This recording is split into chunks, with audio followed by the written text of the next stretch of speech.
Poor Waitress whispered to Mafia Boss help. He keeps on following me. What he did shocks everyone. The rain didn't just fall on North Point Harbor, it attacked. It came down in cold, hard sheets that hammered the tin roof of Joe's railcar diner, making the whole car shudder like it was still on the tracks. Outsit. The neon sign, a cheerful pink coffee cup, sputtered and hissed, casting a sick, flickering light over the empty parking lot. It was just past 10:30 on a Tuesday, and the diner was a lonely island in a sea of asphalt and shadow. I wiped down the counter for the 10th time, the smell of stale coffee and bleach stinging my nose. My name is Eliza Cade. I am 23 years old, and my feet felt like they were packed in concrete. The diner was empty, save for one man, and he wasn't the one paying my rent. The one paying my rent, in a manner of speaking, was the man standing outside. I saw him through the gap in the blinds, just past the glow of the sign. Owen Pike. This was the 4th night this week. He wasn't trying to hide anymore. He was just standing there by the dented dumpster, letting the rain soak his thin jacket, watching. He had that look, the hollow, hungry look of a man who's picked one thing to focus on until it breaks. My breath hitched. Just a little. I was tough. You have to be to work the harbor graveyard shift, but this was different. This was obsession. My gaze slid from the window to the corner booth. He'd been there for 2 hours. The man in the black shirt. He hadn't spoken since he ordered. Just a name, Damien Vale. He sat perfectly still, his espresso cup long empty. He wasn't big in the way that bouncers are big. He was compact, dense with a stillness that was louder than any noise in the diner. His shirt was perfectly pressed, a severe black against the worn turquoise vinyl of the booth. He just watched the rain. Or maybe he watched the reflection of the room in the dark glass. His eyes, when they'd glanced at me earlier, were flat and dark and missed nothing. He was the kind of quiet that meant he owned the quiet, the kind of man the harbor spat out and then learned to fear. My heart was a fist, pounding against my ribs. Aunt Jo was in the back, prepping for the morning rush, oblivious. The police, I'd called them 2 nights ago. They'd driven by. Pike had melted away, and they'd looked at me like I was a hysterical girl wasting their time. "He hasn't done anything, miss," the officer had said, tapping his notepad. Pike took a step closer, into the pink neon wash. I moved. My feet carried me before my brain gave permission. I grabbed a fresh coffee pot, my hand shaking so badly the liquid sloshed. I walked to the corner booth. Damien Vale didn't look up as I approached. His focus remained on the window. "More coffee," my voice was a squeak. He didn't answer. He just waited. I leaned in, lowering the pot, the smell of burnt chicory filling the air between us. I kept my voice so low it was just vibration. "Help." His stillness didn't break, not a flicker. "Help me," I whispered, my lips barely moving. "There's a man outside. He keeps following me." Damien Vale slowly, very slowly, placed his left hand flat on the table beside his cup. He turned his head, just enough to look at me. His eyes weren't cold. They were worse. They were entirely neutral, like a vault door. He didn't look at my face, and he looked at my eyes. He spoke, his voice a low rasp, barely louder than the rain. His shoes, color. The question threw me, not who or where, what. "The man outside," he said. His patience stretched thin as wire. "His shoes, what color?" I thought back, forcing the image of Pike into my mind, the details I'd tried to blur. "Gray," I whispered, the memory coming sharp and clear. "Dirty gray sneakers. There are paint specks on them, white and blue." A tiny muscle in his jaw twitched. He hadn't asked me where the man was. He hadn't asked his name. He hadn't asked what he'd done. He had only asked for the shoes. He looked away from me, back to the rain. He slid a phone from his inner jacket pocket, a sleek black rectangle that looked too expensive for this place. His thumb moved, hitting a single number on his favorites. He didn't raise the phone to his ear. He just held it, and a voice came out, tinny and professional. "Yes." Damien spoke to the phone, but his eyes were on the parking lot. "Start with the junction box across the street." It wasn't a request. It was an order, simple as a death sentence. "Understood," the voice on the phone said, and the line cut. I was still standing there, holding the coffee pot, frozen. What junction box? Then it happened. The pink neon sign outside the window didn't just flicker. It exploded in a shower of sparks and went black. The entire street plunged into darkness as the lamps died, one after the other, in a cascading failure. The only light left was the warm, dim glow from inside the diner, turning us into a fishbowl. In the parking lot, Pike flinched, spinning around. He was exposed, his silhouette suddenly the only thing moving in a landscape of dead light. And then I saw him, a second man. He hadn't been there a second ago. He was impossibly tall, built like a telephone pole, and he'd stepped out from the alley beside the diner. He was just a shape, a column of darkness against the lesser dark, moving with a fluid grace that was terrifying. Ivar Knox. I didn't know his name then, but I would never forget the sight of him. He didn't run. He just advanced, eating up the distance to Pike. Pike saw him. He scrambled backwards, slipping on the wet pavement. He looked like a rat that had just seen the hawk's shadow. He turned and ran, disappearing into the dark, unlit streets of the harbor. The man, Ivar, stopped where Pike had been. He looked at the empty space, then slowly turned his head toward the diner window, toward Damien. He gave a single, short nod, and then he was gone. He didn't run. He just blended back into the rain and vanished. A moment later, the junction box across the street must have been dealt with. The streetlights buzzed back to life, one by one, but the diner's sign stayed dead. My hand was white-knuckled on the pot handle. My mind was racing, trying to catch up. I had told him about the shoes, dirty gray, paint specks, and from that, this man had ordered a blackout. He had summoned a giant from the rain. He had made a predator run without laying a single hand on him. I wasn't confused about the paint specks. I was terrified by the equation. How did my words, my small, scared observation, equal this immediate, brutal, and efficient display of power? Damien Vale stood up.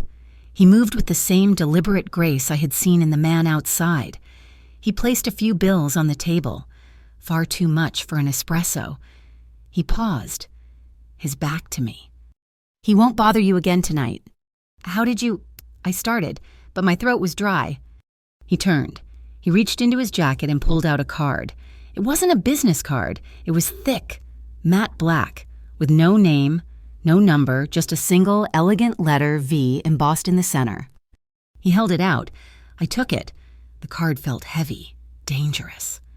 "If he comes back," Damien Vale said, his eyes finally meeting mine again, "go to the back room.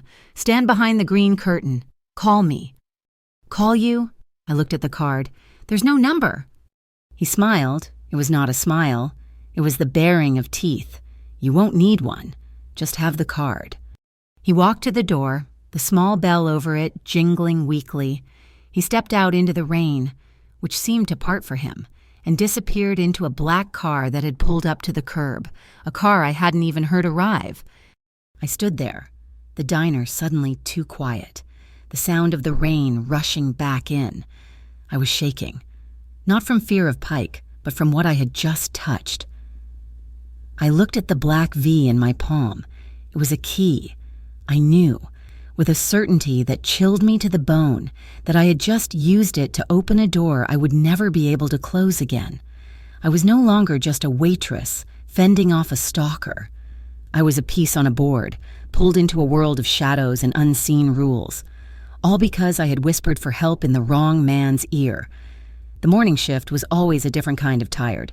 The adrenaline from the night's encounter had curdled into a dull, throbbing headache. I'd spent the hours before dawn staring at the black card with the V, turning it over and over in my hands until my fingerprints smudged its perfect surface. I'd tucked it into the lining of my worn backpack, a secret weight. I got to the diner at 6:45, the sky a pale, bruised purple over the harbor. Aunt Jo was already there, her white hair pinned up, humming along to a crackling radio station. She was a woman built of flour, sugar, and steel. "You look like you wrestled a ghost and lost." "Eli," she said, not looking up from kneading a massive bowl of dough. "That Pike fellow show up again?" "No, Aunt Joe, just a long night." I forced a smile, tying on my apron. I couldn't tell her. Aunt Joe saw the harbor as a rough place, but a simple one. Her world didn't have room for men who could turn off streetlights. The mail was on the counter, held down by a salt shaker. A few bills for Joe, a circular for pest control, and a plain white envelope. My name, Eliza Cade, was typed on the front. No return address.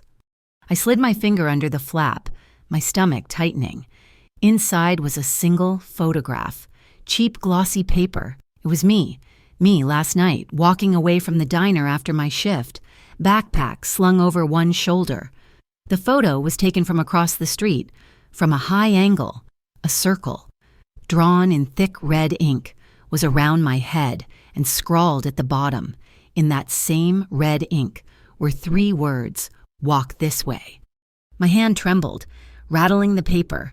I folded it quickly, shoving it into my apron pocket just as Joe turned around, wiping her hands. "Anything good?" she asked, nodding at the mail. "Just junk." I lied. The lie tasted like ash. My skin felt cold. He hadn't just been watching. He had been documenting. The diner started to fill up. The usual morning crowd, dock workers grabbing coffee, a few tired-looking truckers, old Sal reading the racing form. The talk today wasn't about the weather or the union. It was about the memo. "Saw it posted on the pier," Sal grumbled, tapping his paper. "Bureau of Urban Integrity, sending teams down for harbor security checks. What a load of crap. Means they're gonna shake down the vendors for free coffee, is what it means." "Heard it's about the new manifests," another trucker chimed in. "Something about contraband."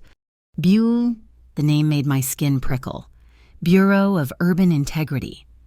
They were the city's glorified hall monitors, known for paperwork and issuing fines for things like improperly stacked cargo nets. They weren't a police force. Why were they suddenly conducting security checks? A cold knot formed in my gut. The timing felt wrong. Too close to last night. Then, the bell over the door jingled. The diner went quiet for a second. It always did when he entered. Damian Vale walked in. It was 8:07 on the dot. He wasn't dressed like last night. He wore a gray, perfectly tailored wool coat, unbuttoned, over a simple white shirt. He looked less like a shadow and more like a man who owned the bank. He took the same corner booth, the one with the cracked vinyl. I walked over, my legs feeling unsteady. The folded photo in my pocket felt like it was burning a hole through the fabric. "Morning," I said, my voice barely a whisper. He looked up at me. In the daylight, his eyes were a dark, unreadable green. He gave a nod. "Apple pie, black coffee." "Warmed up?" "No." I went to get his order. When I came back and set the plate down, I glanced out the window. Across the street, a nondescript black sedan was parked. In the driver's seat, the giant from last night, Ivar Knox, was visible. He was pretending to read a large, unfolded map. From this distance, I could see it was a nautical chart of the shipping lanes. He wasn't reading it. His eyes were on the diner, on the booth, on Damien. I turned back. Damien wasn't looking at his pie. He was looking at me. His gaze dropped to my apron pocket, where the corner of the white envelope was just barely visible. "Bad mail?" he asked. His voice was quiet, but it cut through the diner's clatter. I pulled it out. My hands were shaking again. I didn't want to show him. It felt like admitting that his fix last night hadn't worked, that the monster was still there. But the photo, the red ink, I was more scared of that than of him. I slid the envelope onto the table. He didn't touch it. "He didn't come back," I said, trying to sound strong. "But this morning." He looked at the envelope, his expression unchanged. The postmark. I hadn't even looked. I turned it over. There was a postmark, but it was blurred, as if the ink had been applied with too much force. It was a circular stamp, but the words were mostly illegible, just a smudge of black. "I can't read it," I said. You don't have to, Damien said. You just have to recognize it. Look at the roller lines, the smudge pattern. I looked closer. He was right. It wasn't just a stamp, it was a roller stamp, the kind used on high-volume mail. And I had seen it before. It was on the official warnings posted at the docks, on the citations the cargo haulers complained about. MRG, I whispered, the realization hitting me. Maritime Revenue Guard, but why would they? Owen Pike doesn't work for the MRG. They're just Port Customs. They're supposed to be, Damien said. He still hadn't touched the photo, but they're the only ones with a roller stamp that's sloppy, and they're the only ones who wouldn't care if you recognized it. The pieces were clicking into place, forming a picture I didn't want to see. The BUI launching security checks on the same day the MRG sent me a threat. It wasn't a coincidence. It was a pincer move. He asked me about the shoes, I said, thinking aloud, the memory of last night sharp and cold. The paint specks. You knew. You knew who he was. Damien took a slow sip of his coffee. I knew what he was. A-level errand boy. The paint specs told me he'd been in a specific warehouse. Number 12. That warehouse is MRG leased, but they don't use men like Pike. Someone else does. Someone is using the MRG as a mask. The diner felt too hot. I needed to tell him. I needed to tell someone. It started about a month ago, I said, my voice low and urgent. Before Pike. It was the CTC. Damien's eyes lifted from his cup. The Central Trade Commission.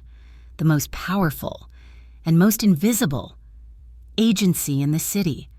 They controlled everything that moved in and out of the harbor.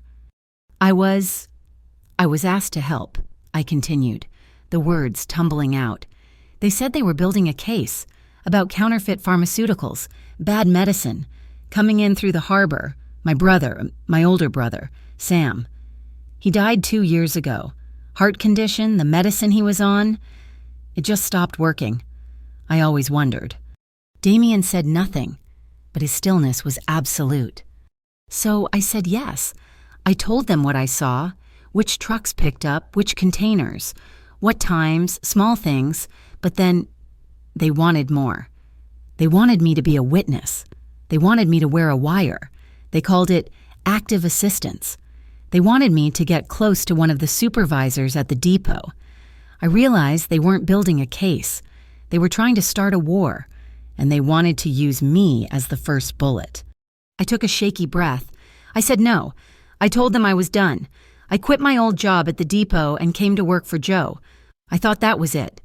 2 weeks later, Owen Pike showed up. First, he was just there, across the street, then at the bus stop, then outside my apartment, and last night.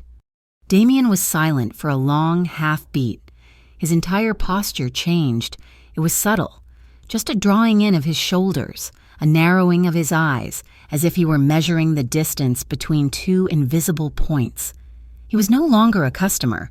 He was what he had been last night, a commander.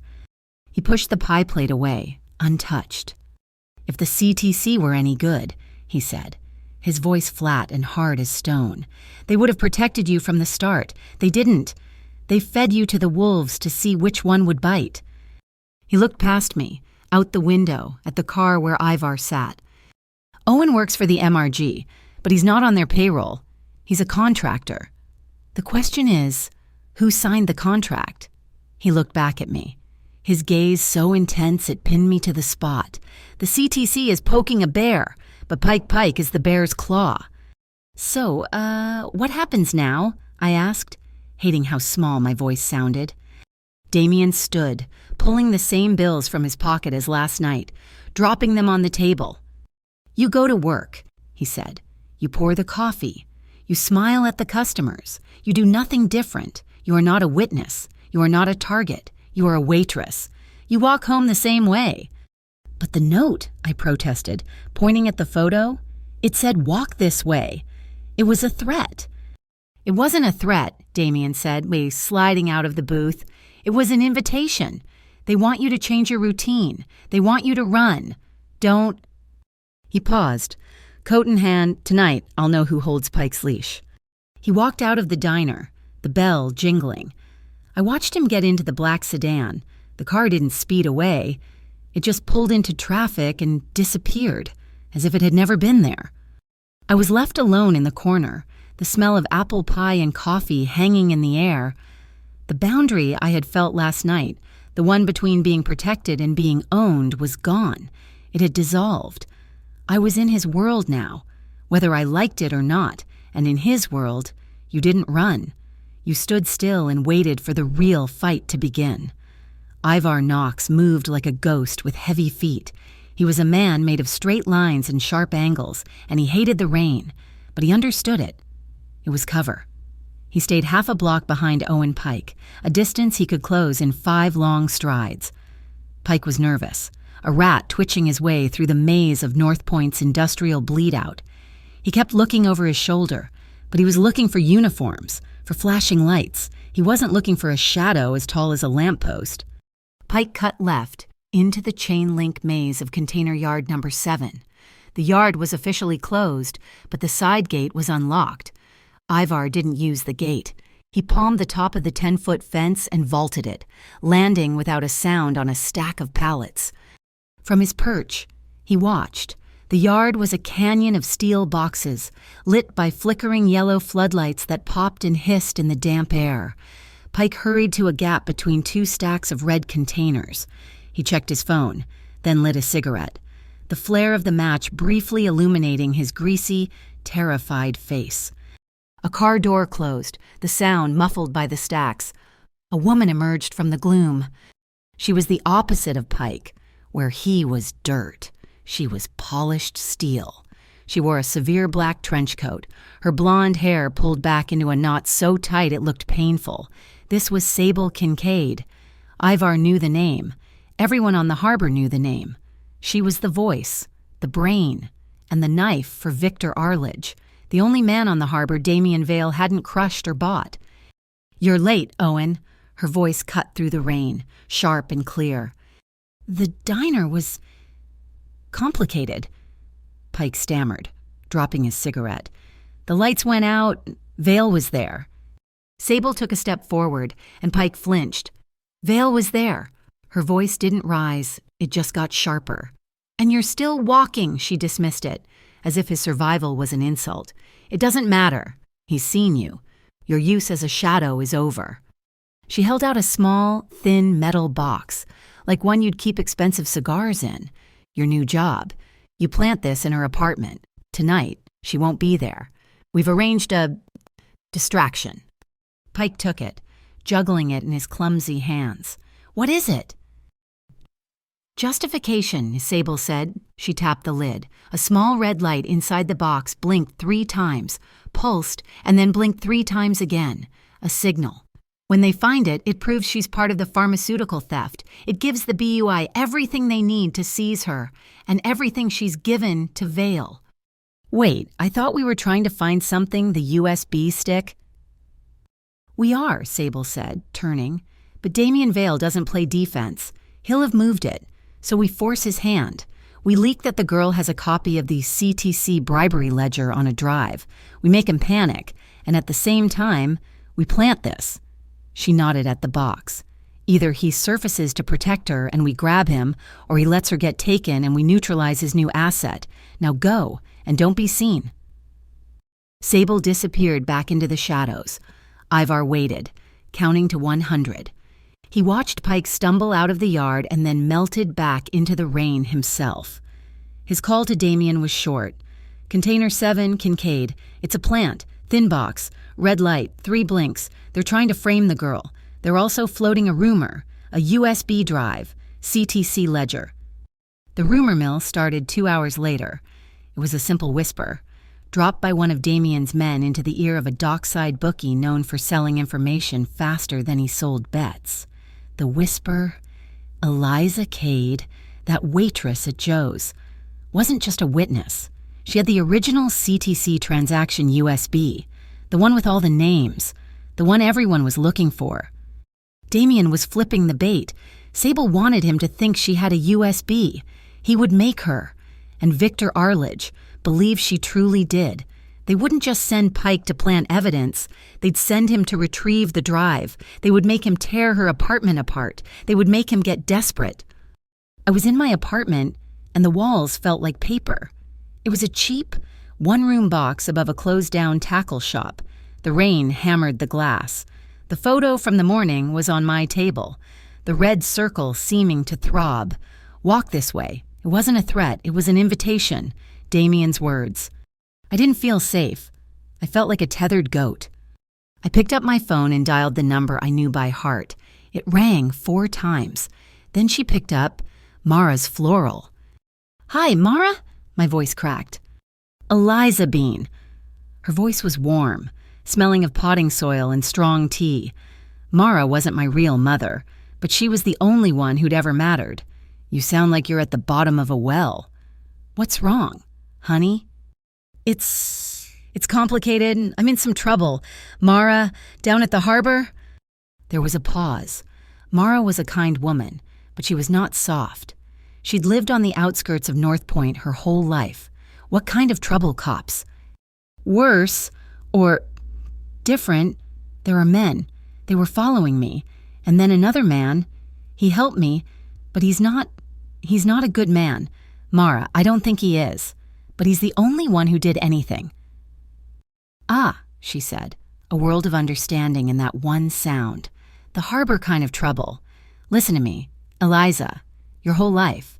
They tell you to trust the uniform, the badge, the official stamp. But I'm going to tell you something your father taught me.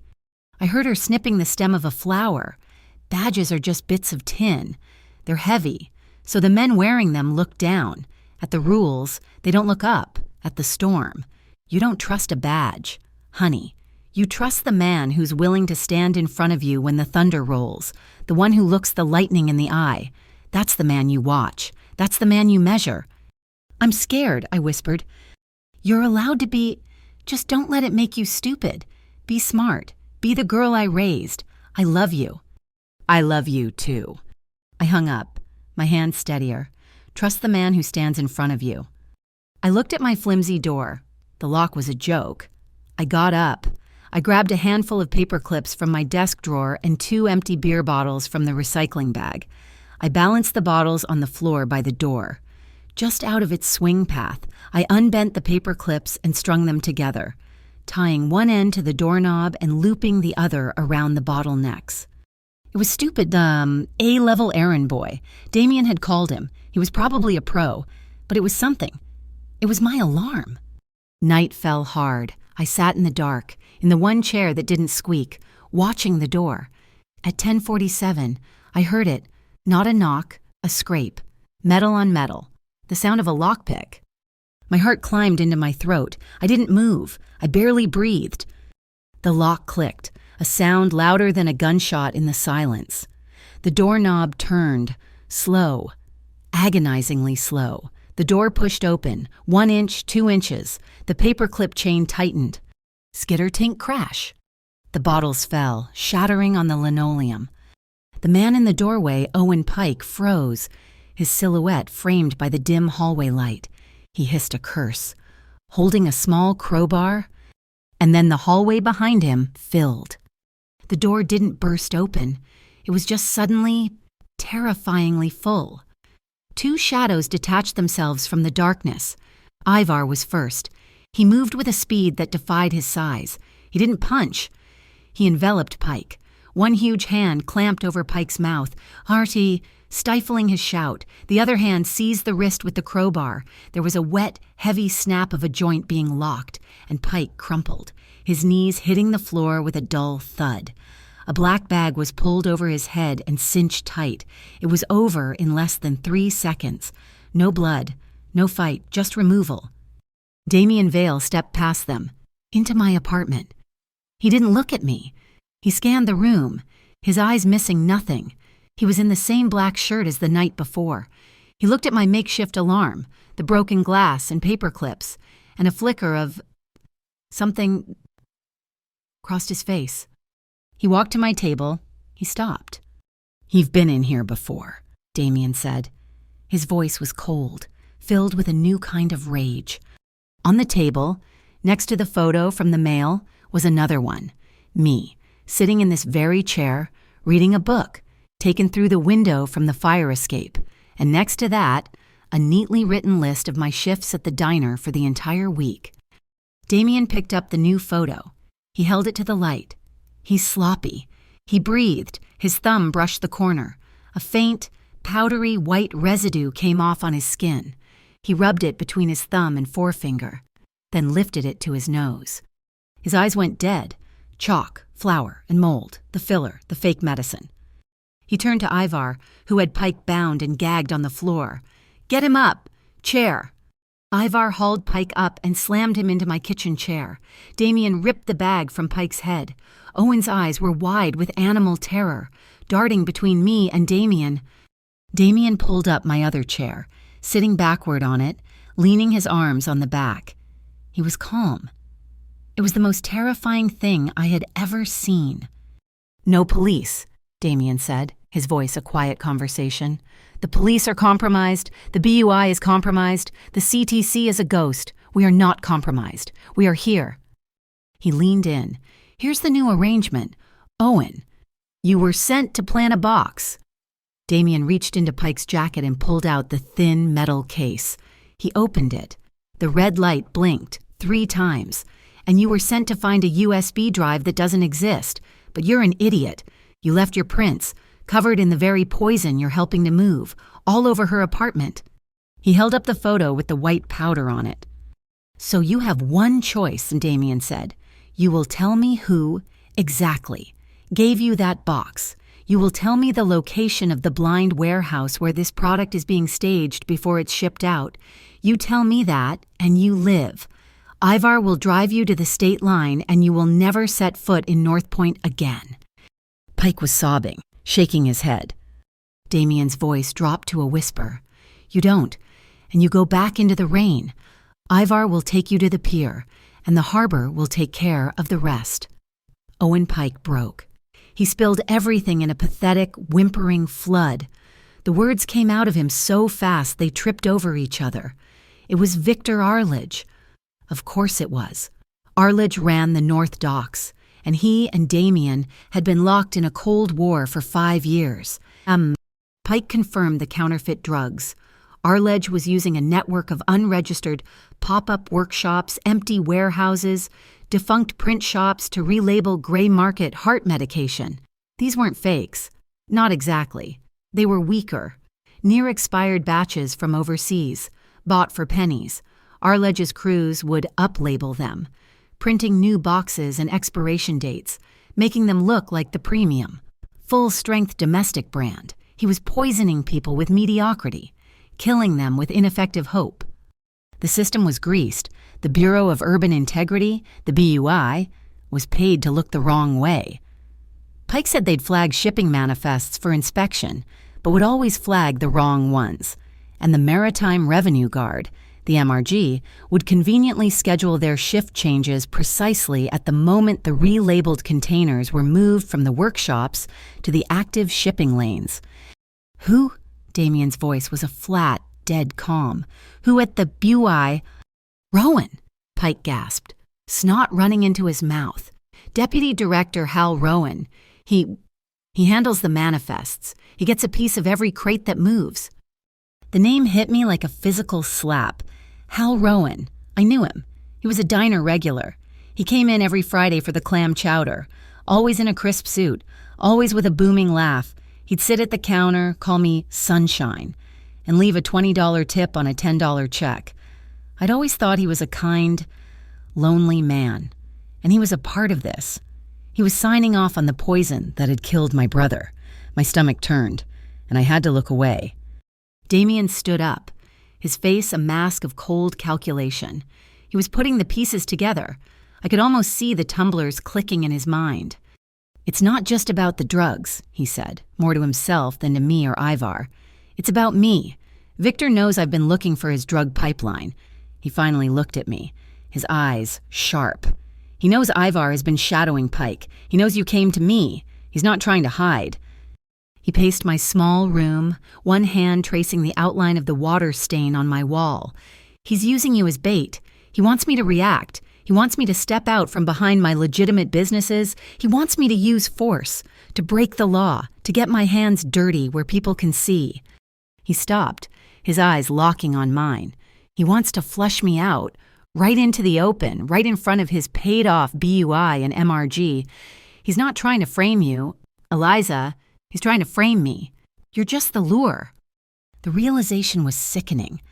I wasn't just a target, I was a tool. So what's the plan? I asked, my voice hard. I was done being scared. I was angry. Damien nodded, a small, dark smile touching his lips. He wants me to play his game. Fine, we'll play, but we'll use my rules. He turned to Ivar. The next shipment, Pike, he snapped, and Pike jumped. When is it? Tomorrow night, Pike whimpered. Container 41B. It's the biggest one yet. Ivar, Damien said, get our man inside the MRG, the one who owes us. I want a watermark stamper planted inside container 41B, something invisible, something that will tag every single bill that moves through this chain. When Rowan gets his payoff, and when Victor pays his suppliers, that money will scream. Ivar nodded, already moving. That's part one, Damien said. Part two is for Sable. He looked at me. Victor thinks he's baiting me with you. We'll bait him with his own people. He made a call. It was short. To a man I didn't know. Find the CTC agent who first approached Eliza, the one who wanted her to wear a wire. Find him. I don't care how. Tell him I'm willing to make a deal. Tell him I'll give him Victor Arledge, the whole operation, in exchange for full immunity for my businesses and protection for Miss Cade. Make sure Sable Kincaid overhears the entire conversation. He was playing chess. He was sacrificing a pawn, a fake one, to draw Victor's queen into the open. He was creating a phantom alliance, a deal with the CTC, to make Victor and Sable believe they were being squeezed from both sides, to make them panic. You can't stay here, and he said to me, his voice final. Ivar hauled Pike to his feet. He's handled, the giant said. The state line, as promised. No, Damien said. Take him to the dryline district. Give him a new coat and $500. Let him go. I want Sable to find him. I want him to tell her that I let him go. Mercy is a weapon. A sign of confidence so absolute it was more threatening than a bullet. Ivar dragged Pike out. Damien turned to me. Pack a bag, just the essentials. You're moving. I didn't argue. I threw a few clothes, my toothbrush, and my brother's photo into my backpack. The car was waiting. We drove in silence, away from the harbor, away from the rain-slicked streets, and into the heart of the city. We pulled up to a building that didn't look like a safe house. It was the Orchid Spire, a gleaming 20-story tower of black glass and steel, a monument of Art Deco luxury. The lobby was all marble and quiet, expensive jazz. Ivar met us at the elevator, holding 2 key cards. He handed one to Damien. We rode up to the 19th floor. The hallway was carpeted in thick, silent gray. He walked me to room 1912. He handed me the key. This is my property, he said. No one on the staff will see you. No one will ask your name. Order what you need. Do not leave the room. He then walked to the room directly next door, 1914, and slid his own key card into the lock. He was staying, not with me, but beside me, a wall of concrete and steel between us. And yet he was closer than anyone had been in years. He paused, his hand on his door. He looked at me, and for a second, the mask of the strategist, the boss, was gone. He just looked tired. Eliza, he said. He reached into his pocket and pulled out the black card, the embossed V. He held it out to me. This is not a cage. You are not a prisoner. You are here because you chose to ask for help. I looked at the card, then at him. If you want to leave, he said, his voice quiet. If this is too much, if you want to take your chances alone, I will not stop you. The car downstairs will take you wherever you want to go.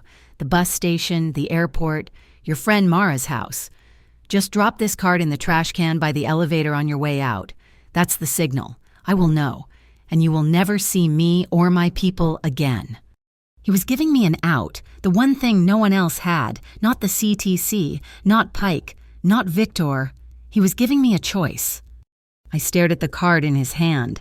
I thought of Mara's words. Trust the man who stands in front of you. I reached out and took the card from him.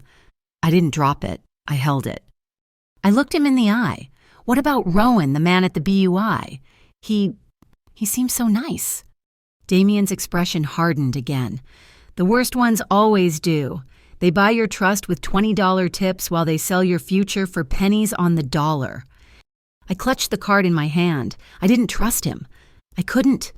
He was a man who moved giants and blacked out streets, who spoke of watermark stampers and phantom deals. He was everything I was supposed to run from.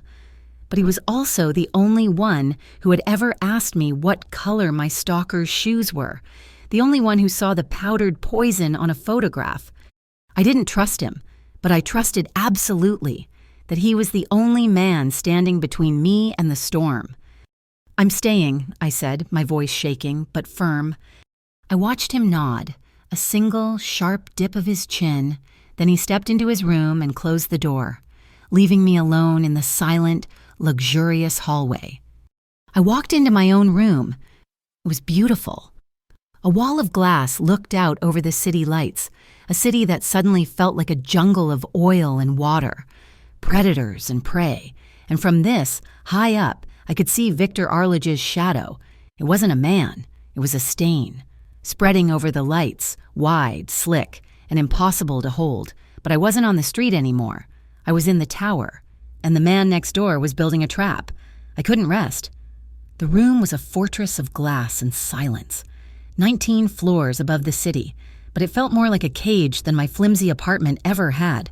The bed was soft, the water pressure was incredible, and the food from room service was the best I'd ever tasted.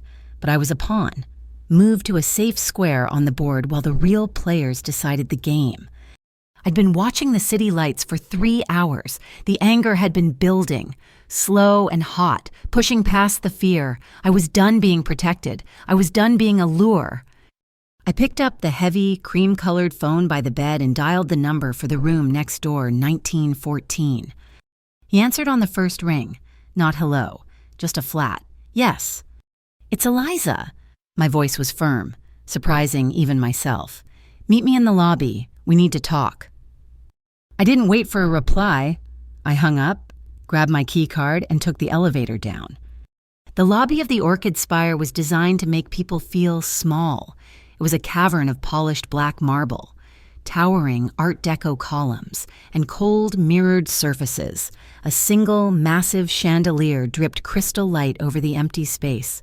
I stood in the center of it, my diner sneakers squeaking slightly on the floor, my arms crossed. The elevator chimed, and he emerged. He'd changed out of the suit and was back in his uniform of darkness, a black Henley that fit him perfectly, and dark trousers. He moved toward me, silent as a panther, his presence sucking the air out of the room. He stopped 10 feet away, a polite, impersonal distance. "You're safe here," he stated, as if that was the end of the conversation. "I didn't call you down here to talk about the thread count," I said, my voice sharp. "I'm grateful. You saved my life. You've kept me safe when no one else would. But I am not a package you get to seal up and hide on a shelf.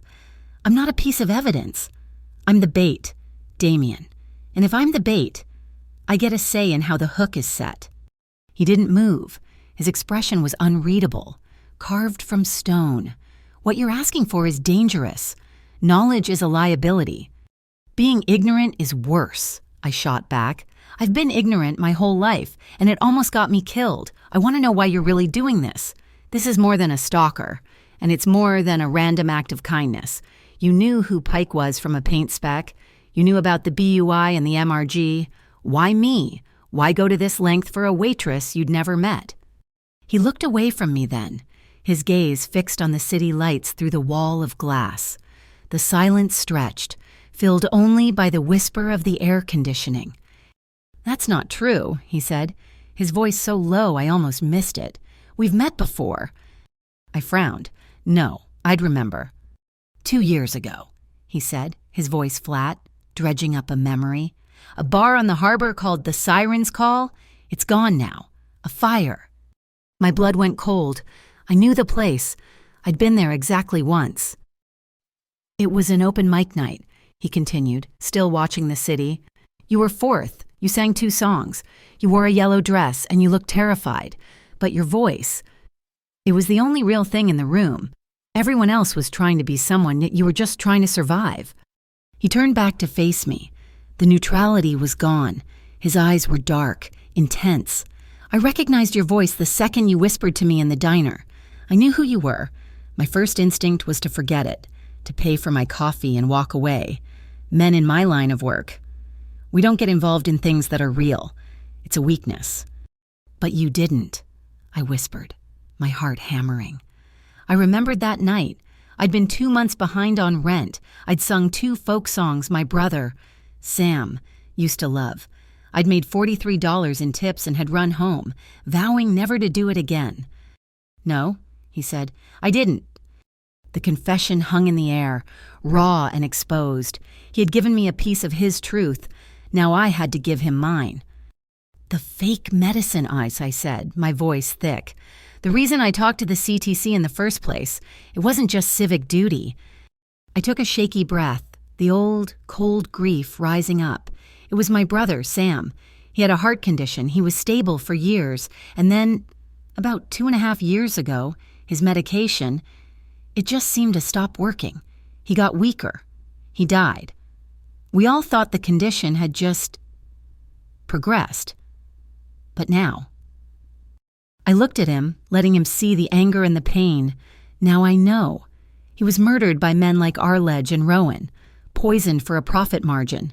So when the CTC approached me, I said yes. I thought I was helping them find justice for Sam. But they weren't, Damien finished, his voice hard. He understood. No, I said, shaking my head. They weren't interested in justice. They just wanted to use me. They wanted me to get close to Arledge's people, to wear a wire. They called me an asset. When I realized they weren't building a case, they were just trying to start a war. I backed out. I told them I was done. And that, he said, is when they made you permanent bait. They leaked that you were a potential witness, put you in the crosshairs, and waited for Victor to take the shot. And 2 weeks later, I finished, Owen Pike started waiting for me in the parking lot. The marble lobby no longer felt cold. The air between us was electric, charged with shared purpose. We were not a boss and his problem. We were 2 ends of the same broken chain. So I'm not hiding in this room, I said, my voice quiet but unbending. I am in this, all the way. But we do it on new terms. He watched me, waiting. We're allies, I declared. Conditional allies, condition 1. I am told everything, every plan, every move you make that involves me or this case. No more being kept in the dark. He nodded. Reasonable. And condition 2. I get a veto. I said. A flicker of surprise crossed his face. A veto. A veto, I repeated. If you make a plan that puts innocent civilians at risk, people who didn't ask for this, people like Aunt Jo, or my mother, Mara, or any other person who is just living. I get to say no. I will not trade my brother's life just to put other families in the ground. I won't be a part of it. I expected him to refuse. I was a waitress in a cheap uniform telling the most powerful man in the harbor that he had to listen to me. He was silent for a long moment. Then he gave a single, sharp nod, agreed, knowledge, and a veto. I let out the breath I'd been holding. Good, then we start now. My first demand before we move on, Container 41B, before we bait Sable, before anything else, Aunt Jo and Mara, they have to be safe. He didn't even pause. Done. It was already in motion. Ivar is handling it, as far as they know. Joe's Diner won a Small Business Hospitality Award. The prize is an all-expenses-paid 2-week spa retreat upstate. A car is picking them up in 1 hour. I blinked, stunned by the efficiency. Upstate where? A guest house. It's a converted 19th century church. It's quiet, it's isolated, and it's owned by the White Beacon Fund. White beacon. My legitimate face, he said simply. Real estate, philanthropy. The grounds are extensive. They'll be protected by men Victor's people will mistake for gardeners and handymen. They will be completely off the board. Victor won't even know they're gone until it's too late. The knot of fear I'd been carrying for my family for weeks suddenly, blessedly uncoiled. The relief was so sudden it made me dizzy, and I swayed, putting a hand on a marble column to steady myself. In an instant, he closed the distance between us. He didn't grab me. He didn't crowd me. He just stood there, close enough that I could feel the heat radiating from him. He lifted his hand, slowly, and touched my shoulder. Just a light pressure, his fingers resting on the fabric of my uniform. It wasn't a claim. It was a question, an offering of support. I didn't pull away. I leaned into it, just a fraction, and nodded. I saw it then, a smile. It wasn't a grin. It was the barest, slightest upward shift at the corner of his mouth, gone almost as soon as it appeared.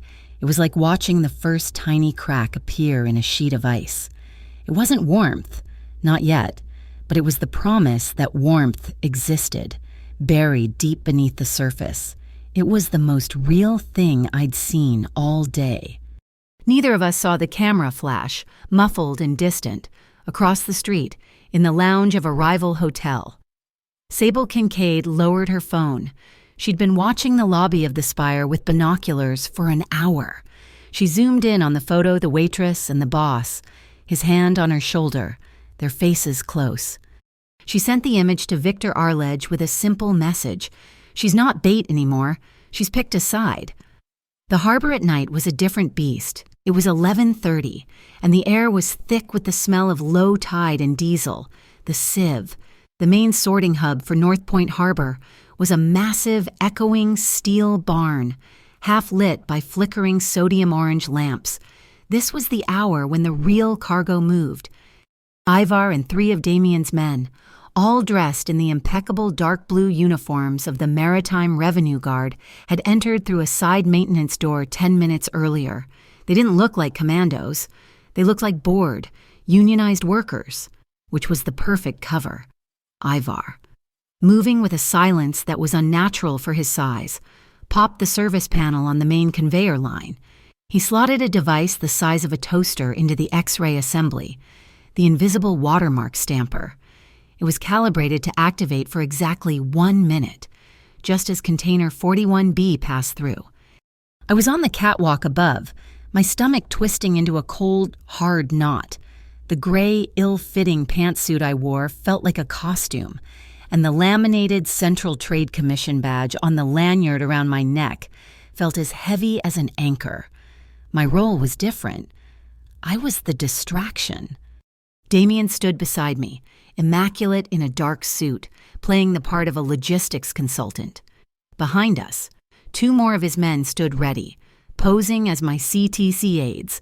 Their lapel pins were high-definition cameras, streaming everything to a secure server offshore. We were waiting for Hal Rowan. He was scheduled to arrive, collect his bribe from Sable, and personally sign off on the manifest override that let container 41B pass without inspection. We were going to catch him in the act. Floor active, Damien murmured, his eyes on the far end of the warehouse. The massive conveyor belt groaned, shuddered, and began to move. A deep blue container, stenciled with white letters 41B, appeared from the darkness. On the floor below, Ivar and his MRG team prepared to engage the scanner. But then, the plan shattered. Sable Kincaid strode onto the floor. She wasn't carrying a briefcase. She held a radio and a clipboard. She marched straight to the forklift operator who was lining up 41B. We were too high up to hear, but the gestures were clear. She pointed at our container. Then she pointed at a different one, a rust-streaked gray box marked 51G, sitting in a holding bay. The operator argued. Sable snapped something at him. He slumped, then complied. The forklift's tines retracted from 41B. It beeped, reversed, and sped toward the gray container. "No," I whispered, my blood running cold. "She's switching it. Damien, she's switching the container." Damien went rigid beside me. The entire operation, the watermark, the isotope, the money trail was about to be wasted on a random container of scrap metal. 41B, the real target, was being shunted to the side. The trap had failed. "Wait," I said, my mind racing. I grabbed the fake manifest from my clipboard. I'd worked this depot. I knew the manifests. I knew the seals. Container 41. B, Seal 9, J 8809. Container 51. G, Seal 9, J 8801. I squinted, staring down at the gray container as the forklift lifted it. The plastic seal on its handle was just visible. It wasn't 8801. It was 9J 8810. My breath hitched. 8809. 8810. They're sequential, I hissed at Damien. They're sequential seals. They were put on at the same time, from the same roll. He didn't switch them. He's splitting the shipment. He's running a test, seeing which one gets flagged. That one. That one is just as dirty as the other. Damien looked at me, his eyes searching mine. "Are you sure?" "I'm positive." I took a step forward, leaning over the rail, finding a voice I didn't know I had. "Inspector," I shouted down at Ivar's man, who was posing as the floor supervisor. "Hold that shipment, container 51G. I'm flagging it for a manual override. Run it through the scanner. Run it twice. CTC mandate." The man, perfectly in character, threw his hands up in annoyance but nodded, the belt word. The gray container, 51G, moved directly into the X-ray bay where Ivar's stamper was waiting. And at that exact moment, the door to the catwalk opened and Deputy Director Hal Rowan bustled in, smiling and sweating. "Inspector," he beamed at me, wiping his palms on his trousers. "I wasn't aware the CTC was handling this tonight. I'm Hal Rowan, BUI, just here to oversee the manifests." Sable Kincaid was right behind him. She was the one holding the slim aluminum briefcase. Her face was a frozen, polished mask. "Director Rowan," she said, her voice like ice, "your consulting fee." She held out the case. Rowan laughed, a high-pitched, nervous sound. He took it with both hands. "Always a pleasure. Sable. Efficient as ever." It was perfect. Our cameras caught the entire exchange, the handshake, the case, the undisguised, pathetic greed on Rowan's face. But Sable wasn't looking at Rowan. Her eyes, sharp as broken glass, were scanning my team. They fixed on the lapel of my aide. A tiny red light, no bigger than a pinprick, reflected off the lens. She didn't shout. She didn't warn anyone. She dropped her clipboard, and her hand was suddenly full of a black pistol, a long silencer attached to the barrel. The sound was a dull, wet cough. The camera pin on my aide's chest exploded in a spray of plastic and circuits. Rowan screamed, dropping the briefcase. It sprang open and stacks of $100 bills erupted onto the catwalk. Damien moved. He didn't go for a gun. He grabbed my waist, his grip like a steel band. "Move," he roared. He didn't run for the stairs. He threw us both sideways, tackling me off the catwalk. We fell. It was maybe 10 feet, but it felt like a mile. We crashed hard onto a lower, slower conveyor belt used for pallet sorting. The impact knocked the wind clean out of me. We were in the maze, a labyrinth of shrink-wrapped cargo and steel shelves. A bullet sparked off a metal strut inches from my head. Damien hauled me to my feet, keeping his body between me and the catwalk. "Stay down, move." I saw him grab a red fire extinguisher from the wall. He didn't aim it at Sable. He aimed it at the ceiling and discharged the entire canister. A massive cloud of CO2 smoke erupted, instantly flooding the area in a choking, freezing white fog. He wasn't trying to fight. He was trying to screen us. No blood before civilians. Rowan was still on the catwalk, on his hands and knees, trying to grab the bills that were fluttering everywhere like snow. Sable fired twice more into the smoke, blindly, then cursed. In the chaos, Rowan saw his chance. He abandoned the money, his face a mask of pure terror, and bolted. He ran, Natanin shoving past Sable, scrambling down the stairs and out the emergency exit, a guilty man fleeing a crime scene. The alarms were blaring now, real ones, The gunfire had triggered the system. Damien pulled me into a dark alcove between two massive stacks of tires. We pressed ourselves flat against the wall, breathing hard. The warehouse was chaos. Men were shouting, the sirens were screaming, and the last of Rowan's bribe money drifted down from the catwalk.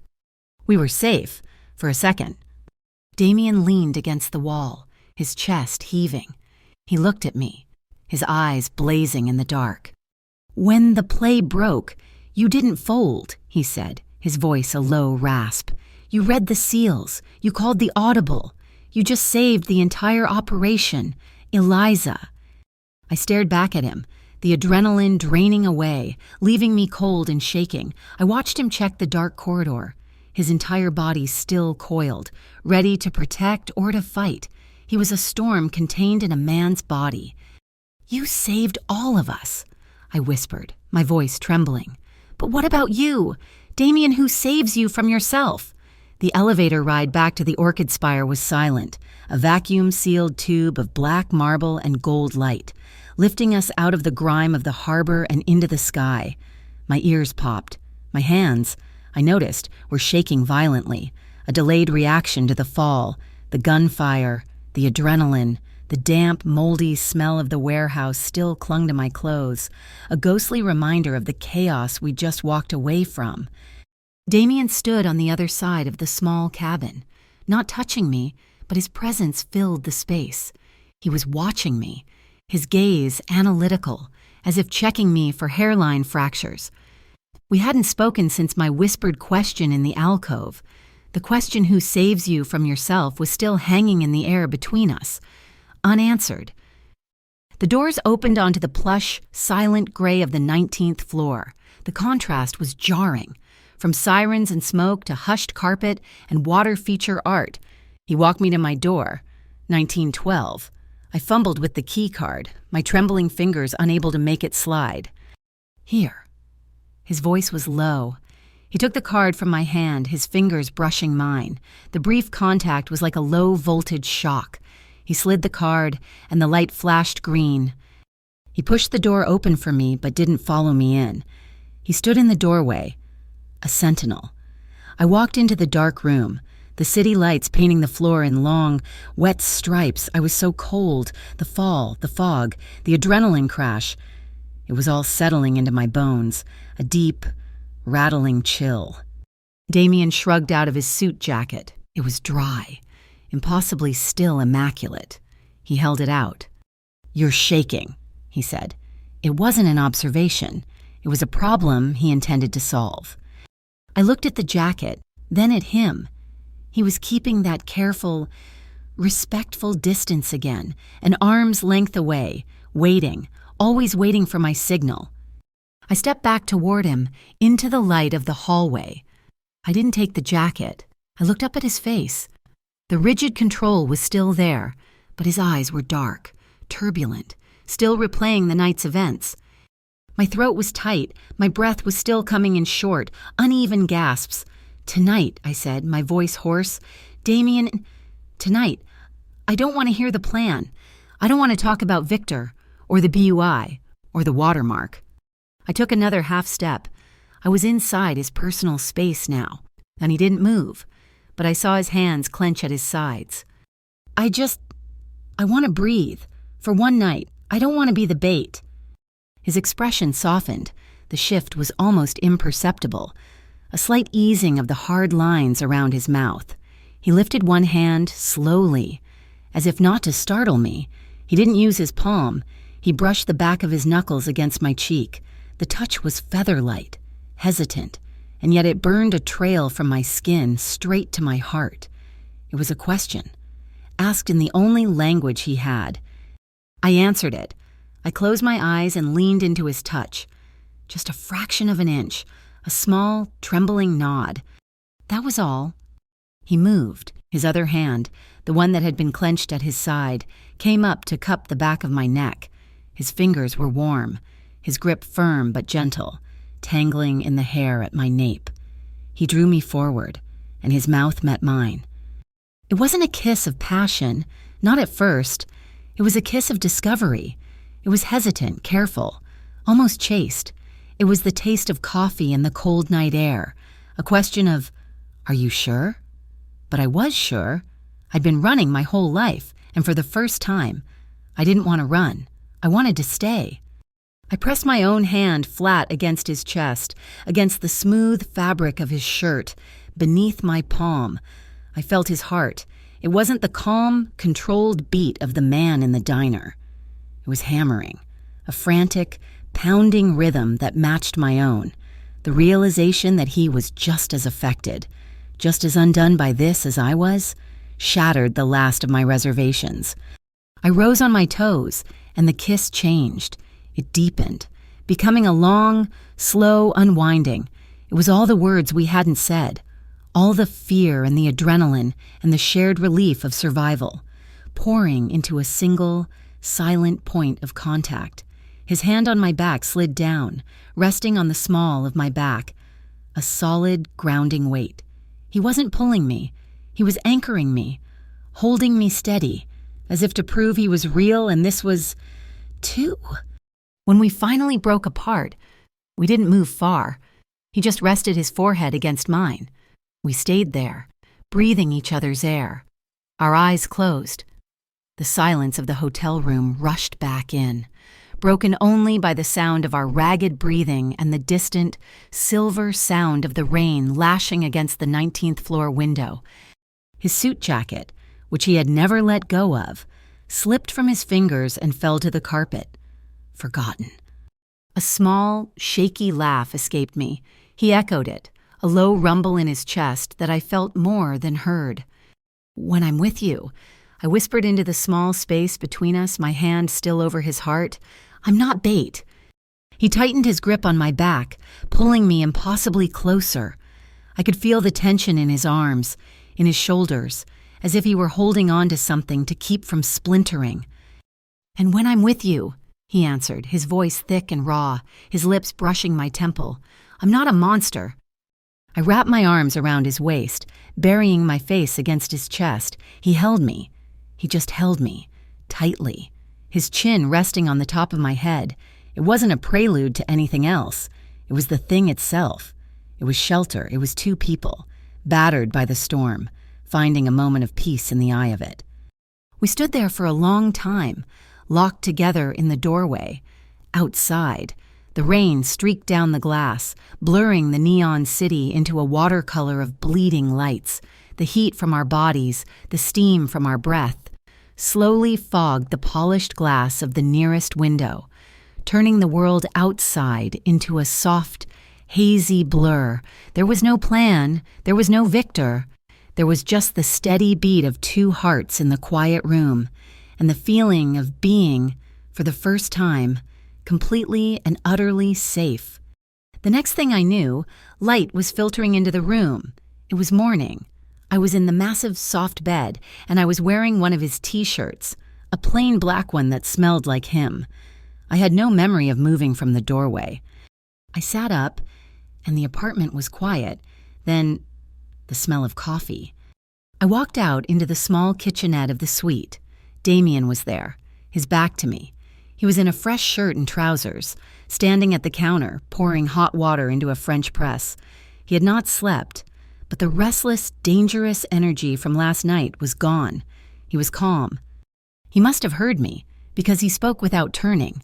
"There's fresh fruit and pastries. Room service delivered them an hour ago." I walked up behind him, stopping just short of touching him. He turned, holding two heavy ceramic mugs. He looked at my face, at my sleep-tousled hair, at his shirt I was wearing. He handed me a mug. Our fingers brushed. This time, neither of us pulled away. I looked at him, over the rim of the cup. The old, weary sadness was gone from my eyes. I felt new. I smiled. It wasn't the tight, forced smile of the diner. It was a real one. He saw it, and the small, fleeting crack in the ice from the lobby. It happened again. The corner of his mouth lifted. This time, it stayed. We stood there, drinking coffee in the morning light, the city waking up 19 floors below. We hadn't solved the problem. Victor Arledge was still out there. The poison was still moving. But we both knew, in the unspoken honesty of the morning, that we were no longer an employer in his problem. We were a team, and we were ready for what came next. The quiet of the morning, the shared coffee, the unspoken promise. It lasted for exactly 45 minutes. Then the world broke open. Damien's phone, the one he kept for his legitimate businesses, began to vibrate on the glass table. Then a second phone, a burnished black one I hadn't seen before, lit up, then mine. Not a call, but a cascade of news alerts. Before we could even read them, Ivar was at the door, not waiting for an invitation, his face a mask of grim urgency. "The city's on fire," he said, not as a greeting. The news feeds were frantic. The video of Hal Rowan, his face a mask of sweaty terror, scrambling on his hands and knees for bribe money, had been leaked, not by us, but by Victor. He had taken our move and twisted it. The official story was that the BUI, under Rowan, had been investigating a major criminal enterprise.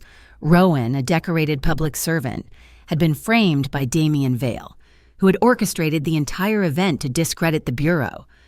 The BUI was in chaos. Rowan was suspended, his career in ashes, but the chaos was the point.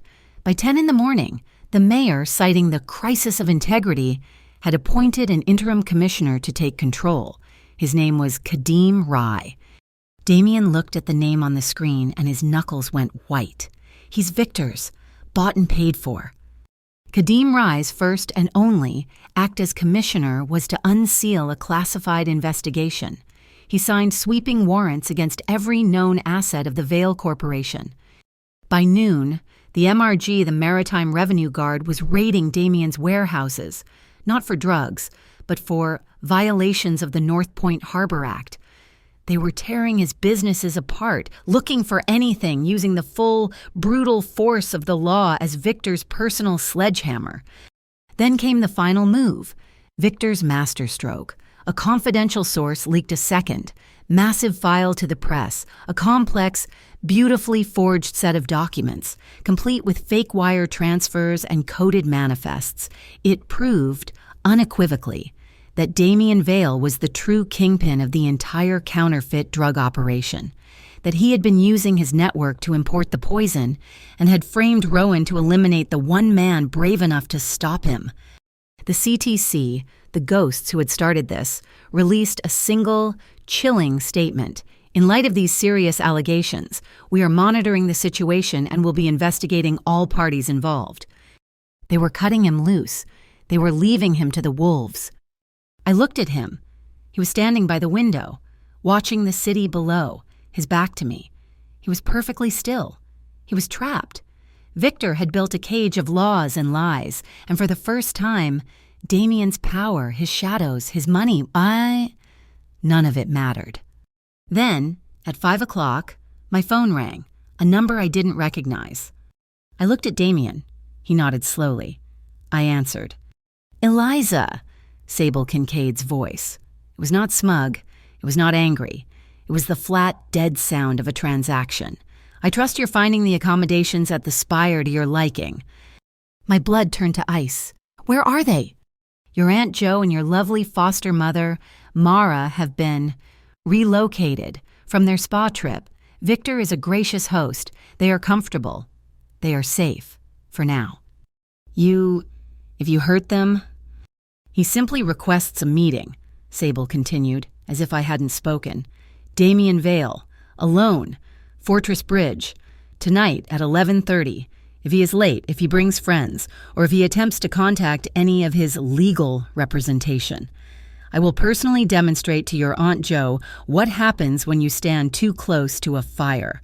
Do you understand me?" The line went dead. I dropped the phone. "She has them. Victor has Jo and Mara." Damien turned from the window. The stillness was gone. His eyes were not the eyes of a strategist. They were the eyes of a killer. He was already shrugging into his jacket. "Ivar," he said, "you stay with Eliza. Lock this place down. Get me a car." "What?" I stepped in front of him. "What are you doing?" "It's a trade," he said, his voice flat and final. "He wants me. He gets me. Me for them." "No!" I shouted, grabbing his arm. His muscles were like steel. "Damien, no. That's the trap. That's what he's wanted all along. You walk onto that bridge. You're dead, and Joe and Mara are dead anyway. He won't honor a deal." "They are civilians. Eliza," he growled, his voice a low, dangerous thing. "They are not in the game. I will not let them be hurt because of me." "And I will not let you be killed because of me," I yelled back, planting myself in front of him. The fear and the adrenaline and the intimacy of the night before all collided, forging something new inside me. Steel. "This is our first fight, Damien, and you are not allowed to lose it." I poked him in the chest. "You told me not to run. You told me to stand still. You taught me how to fight back. We don't compromise with the man who is burning the city down. We don't trade. We win." He stopped, his hand on the doorknob, and looked at me. He saw the girl from the diner was gone. "This isn't a harbor fight," he said, his voice raw. "This is legal. He's boxed me in with the law." "Then we use a different law," I said, my mind racing. "The court of public opinion. He's using the law against you. We'll use the truth against him." I turned to Ivar. "The footage from last night, the watermark scanner, the video of Rowan grabbing the cash. Do we have it?" "Secure server. Untouchable," Ivar grunted. "It's not admissible," Damien said. "Chain of custody is broken. It was an illegal operation." "I don't care about admissible," I said. "I don't care about a courtroom. I care about the city. Give me the files. I know a guy." Damien frowned. "A guy?" "Quinn Harrow, and he runs a podcast, the North Point Drain. He's independent, he's fearless, and he hates the BUI more than he hates Victor. If I leak this to him, if I give him the real story, with the real evidence, he'll tear Kadeem Rai and Victor Arledge to pieces before the 11 o'clock news. Victor wants to fight in the press. We'll set his narrative on fire." Damien stared at me for a long beat. He saw the logic. It was a ruthless, desperate move. He nodded. "Give her the files. Ivar, a secure link." As Ivar worked, Damien's black phone buzzed. He read the text. "Good. Ivar's surveillance team found it." "Found what?" I asked, already typing an encrypted message to Quinn. "The heart," Damien said, a dark smile returning to his face. "Victor's factory. We've been looking for his storage, but it's not storage. It's production. An old ice warehouse in the Dryline district. He's got his own pill presses, his own label printers. That's where he's making the poison." He turned to Ivar. "Get the team. We're cutting the head off the snake. We're burning that place to the ground." "Wait." They both looked at me. "My veto," I said, my voice shaking but firm. "I'm using my veto." Damien's face darkened. "Eliza, this is not the time." "This is exactly the time. You go in there, guns blazing, while the MRG and the BUI are hunting you. You'll be walking into a massacre. Victor wants you to do this. He'll have his own men there, maybe even MRG units, waiting. You start a firefight and you become the terrorist he's painted you as. You'll be dead or in a federal prison by morning. And Joe and Mara, we lose. That is not the plan." "Then what?" Damien bit off the words. "Is your plan, Eliza?" "We change the battlefield," I said, the idea forming cold and sharp. "We don't go in as an army. We go in as a rescue. We don't bring guns. We bring victims." Ivar frowned, but Damien was listening, his eyes locked on mine. "I know a doctor at the downtown free clinic, Dr. Aris. He's been treating the patients whose medication stopped working. The heart patients, he knows the medicine is bad. We don't just raid the warehouse, we evacuate it. We call doctor. Aris, we get him to mobilize. We bring the patients, we bring nurses, volunteers. We bring them right to the door of the warehouse. We bring them in wheelchairs and with walkers. Then we call the MRG. We call every news outlet. We report a mass medical emergency, a toxic chemical leak at an old ice house. We force them to send ambulances, not SWAT teams. We force them to save the very people they've been poisoning. We use morality as a weapon. We use ethics to jam their guns." Damien stared at me. The killer in his eyes receded, replaced by the strategist. He saw the beautiful, brutal logic of it. He saw the checkmate. He nodded. Do it. He looked at the clock on the wall. 5:45. Sable's deadline is 11:30. 6 hours, less than 6 hours, to leak a bombshell story to the press, to mobilize a clinic full of sick patients, to stage a public raid on a drug factory, and to get to the Fortress Bridge to save the only family I had left. The clock was ticking. 9:10. The old dryline ice warehouse was a fortress of crumbling brick and rusted steel. Ivar and 2 of Damien's men, dressed as city sanitation inspectors, had already neutralized the 2 guards at the gate, using zip ties and duct tape, not weapons. They were silent ghosts. My team was the opposite. We were loud. Move, people. Move, doctor. Aris, his face a mask of grim determination, pushed an elderly woman in a wheelchair. We had 3 vans, 24 volunteers, and 12 actual heart patients from the clinic. To any observer, it looked exactly like what we'd claimed it was a citizen-led emergency evacuation. I'm streaming. Quinn, I whispered into my phone. The camera lens pointed forward. We're inside. I kept the phone low, shielded by the crowd of volunteers. You seeing this? Quinn Harrow's voice was a tinny buzz in my earbud. I'm seeing it. My God, what am I looking at? The warehouse was a factory. In the center, under harsh fluorescent lights, sat 3 massive, gleaming pill presses, and beyond them, pallets. Stacks and stacks of boxes, printed with the fake, professional labels of the medicine that had killed Sam. It's all here, Quinn, I said, my voice thick with rage. Labels, boxes, presses. Enough to poison the whole city. Damien was beside me, dressed like a volunteer, a first aid kit slung over his shoulder. Keep moving, he murmured. The server room is in the back, past the presses. We were halfway across the floor when the hissing started. It came from all sides, a high-pressure sound. Vents in the ceiling began to pour out a thick, white fog. Not smoke, it was cold. CO2, Damien yelled, grabbing my arm. Sable, she's flooding the floor. It'll suffocate us. Move. The patients began to cough. The volunteers panicked, their shouts muffled by the fog. Then, red lines cut through the white mist. Lasers, a security grid. It's a trap, one of the volunteers screamed as a beam touched a stack of pallets, which instantly ignited with a chemical whoosh. She's not trying to kill us. She's trying to hurt us, Damien said, pulling me left, away from the main exit. He shoved a heavy steel door marked Technical Access. This way, she doesn't know I own the blueprints. He led me into a narrow, dark corridor behind us. I could hear Ivar's voice, booming over the panic. This way, to the loading dock. Cover your mouths. We ran through the metal passage, outside. The world had exploded. The first news van, tipped off by Quinn, had arrived just in time to see the patients choking, staggering out of the fog-filled building. Then came the sirens. The MRG. They arrived in tactical gear, expecting a firefight. But what they found was Dr. Aris on his knees, performing CPR on an elderly man who had collapsed on the asphalt. He's in cardiac arrest, Aris roared at the first MRG officer. We have 24 patients in there. This place is full of toxic gas. Where are your medics? Where is your hazmat team? Don't just stand there, do something. The MRG team leader, his assault rifle lowered, looked at the scene.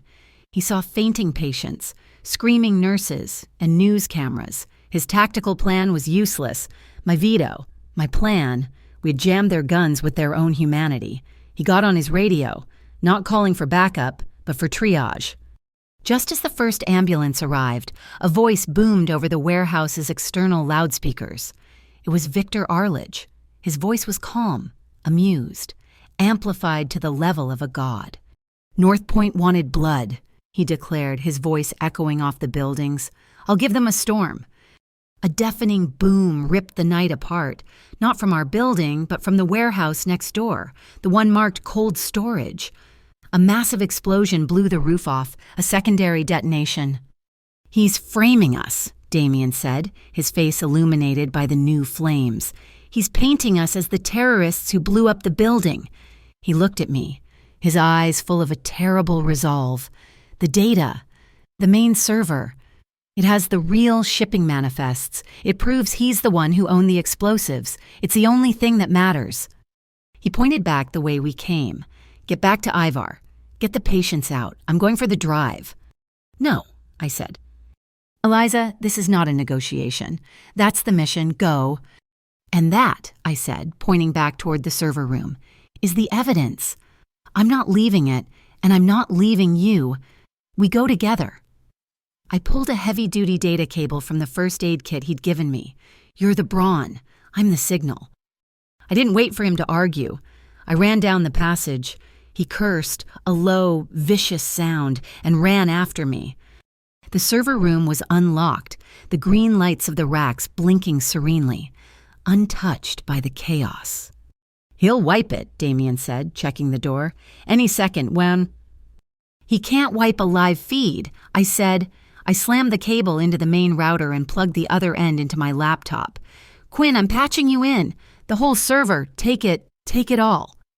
"I've got it," Quinn's voice was frantic in my ear. "It's downloading. Fast. Oh my God, Eliza. The payment ledgers, it's all here. Victor, Rye, the CTC, it's—" Peft crack. My laptop screen exploded, a spider web of glass. The bullet had come from the doorway. Sable Kincaid stood there, wreathed in CO2 fog, her pistol raised. The little bird should have stayed in her cage. She aimed the gun, not at me, but at Damien. No. A shape, massive and furious, fell from the scaffolding above the doorway. It was Ivar. He had doubled back. He hit Sable like a freight train. The sound was a sickening crash of bodies and metal. They both tumbled through the weak railing, falling 10 feet to the concrete floor below. Sable's gun skittered across the ground. Damien was already moving, pulling me toward the bodies. Ivar was on top. He was pushing himself up, his left arm hanging at a useless, broken angle. But he was alive. Sable was not moving. "We have to go," Damien said, grabbing my arm. "The alarm." Ivar grunted, his face pale with pain. He looked past us, at the MRG officers who were now hesitating at the main entrance, their plastic hazmat suits on, unsure of what to do. With his one good arm, Ivar reached up and smashed the glass of a red fire alarm box on the wall. The real alarm blared, a deafening, piercing wail, coupled with flashing strobes. That did it. The law, procedural and absolute, took over. The MRG officers, now forced by their own protocols, swarmed the building. They were no longer a posse. They were a mandatory rescue unit, their actions dictated by the fire code. They were forced to secure the scene and everyone in it. "Now," Damien said, his voice low, "we go." He pulled me past the stampede of officers, through a side exit I hadn't even seen. We burst out of the building and into the cold, clean night air, into the alley, into the rain. We looked back. The scene was a circus of flashing red and blue lights, of firefighters and medics. We had won. Then, from the far side of the building, we heard the low thrum of a motor. We ran to the edge of the canal that bordered the warehouse. A shadow was detaching itself from the dock, a long, low canal boat. A figure stood at the helm. Even in the darkness, I knew that silhouette. Victor Arledge. He wasn't running from the scene. He was heading down the canal, toward the glowing, distant superstructure of the fortress bridge. "He's not running," I whispered, the cold reality hitting me. "He's going to the meeting." Damien's phone buzzed, a text from an unknown number. Just a picture. Aunt Jo and Mara tied to a lamppost on the bridge. "He's keeping the appointment," Damien said, his voice a blade of ice. "And so are we." It was 11:28 at night. The fortress bridge was a skeleton of black iron against a sky with no stars. The north wind screamed in from the sea, a high-pitched tearing sound that carried the cold spray of the water 50 feet below. It whipped my hair into my eyes, stinging them. And they were there. My family, Aunt Jo and Mara, They were tied back to back against a central lamppost. Silver duct tape sealed their mouths. Mara's eyes were wide, frantic with terror. But Aunt Jo? She was glaring, her fury so bright it almost outshone the weak, fog-yellow lights. Victor Arledge stood in the middle of the bridge, a picture of calm, his long coat flapping around him. He was a king on his chosen battlefield, and I knew. Somewhere in the iron superstructure above, Sable Kincaid was settled, her rifle's scope centered on the spot where Damien would stand. I was not on the bridge. I was under it. My hips were pinched in a construction safety harness, clipped to a rusted support girder. My feet dangled in the whistling darkness. My hands were frozen, clumsy, as I gripped the thick, waxy cylinder of a maritime flare. This was the contingency, the desperate plan B. I heard the sound of a single car. It stopped at the entrance to the bridge. A door opened and closed. Damien. He walked onto the bridge, alone. He wore his black coat, no vest, nothing. The wind tore at him. He held his hands high and empty, walking into the kill zone. "The boss," Victor's voice boomed, amplified by a small megaphone. "Right on time. I trust you've seen the news. Your empire is in ashes, but I am a merciful man." He held up a smartphone, its screen glaring in the gloom. "I have your full confession. Veil. The one my media contacts are waiting for. The final proof?" He pressed play. It was the fake video, the doctored footage designed to frame him. From the far end of the bridge, I saw two dark sedans pull up, their lights off. Kadeem Rai's new BUI task force, and an MRG patrol car. They were here as witnesses, to frame the frame-up. "Kneel," Victor commanded. "On your knees. Veil. Atone. For your crimes before the BUI brings you in." Damien didn't move. He only looked at Joe and Mara.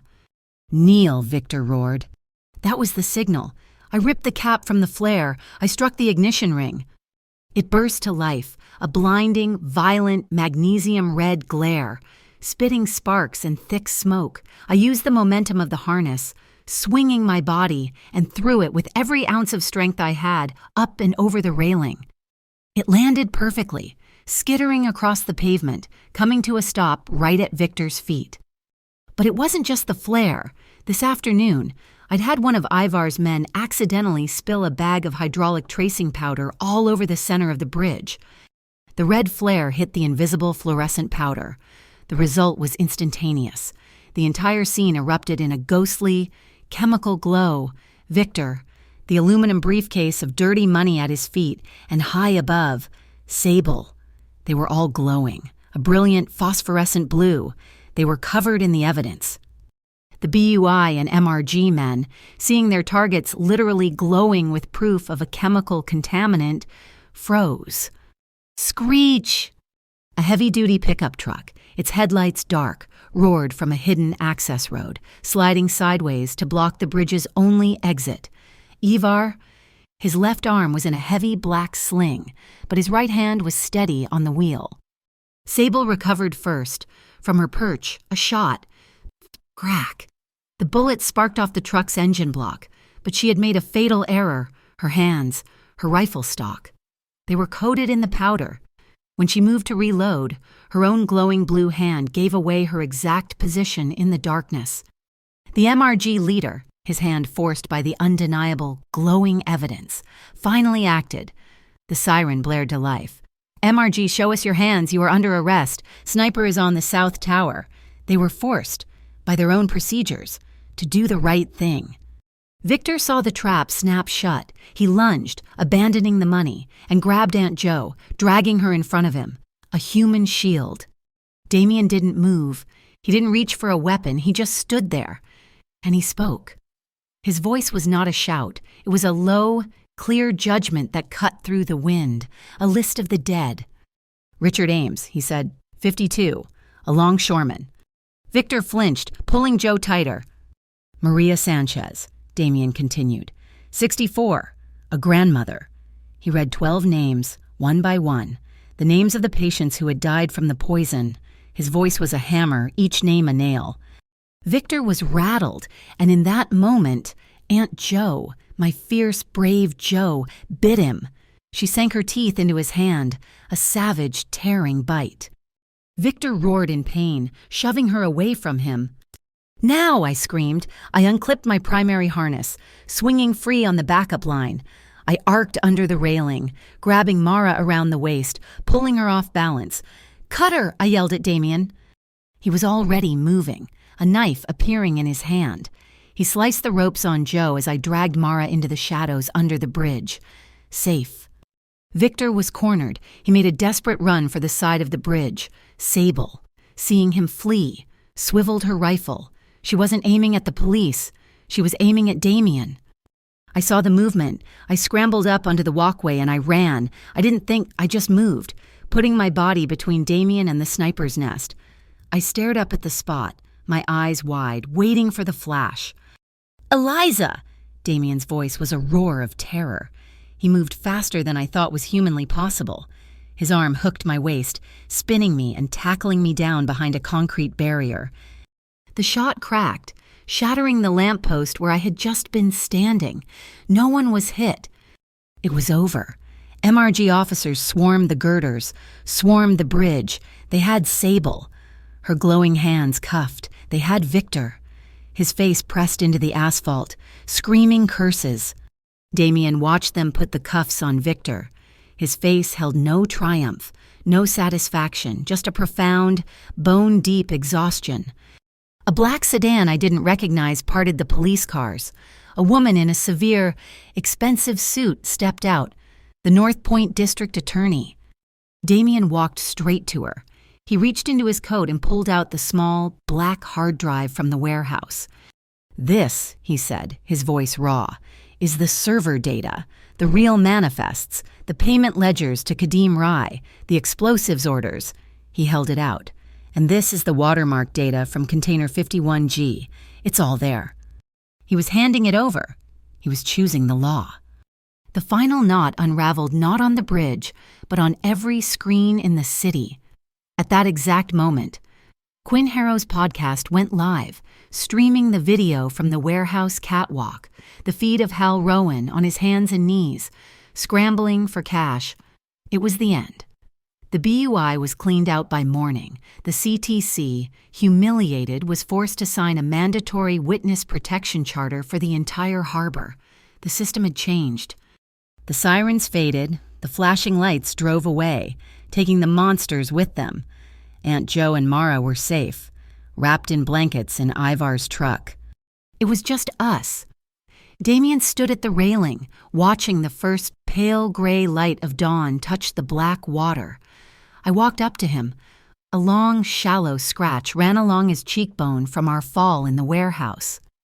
My hand was shaking, but I reached up and gently touched the mark. He flinched, just a fraction, then relaxed, leaning his face into my hand. "From now on," I whispered, my voice rough from the smoke, "any plan, every plan, I'm in it." He turned, his dark, stormy eyes finally clear. He smiled, that small, rare smile that cracked the ice. He rested his forehead against mine. "Partners," he rasped, "and more." Dawn broke over North Point Harbor.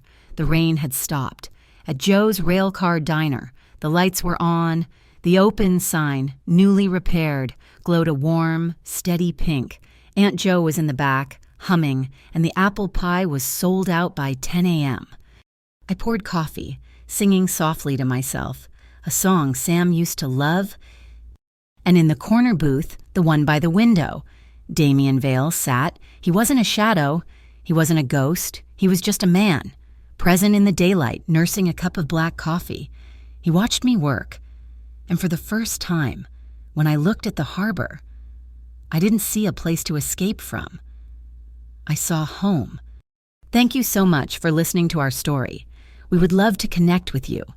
Where in the world are you listening from? Let us know in the comments below so we can share our thoughts. Please subscribe to our channel, Mafia Boss Stories, and like this video. If you want to support us further, please press that hype button to help this story be heard by more people.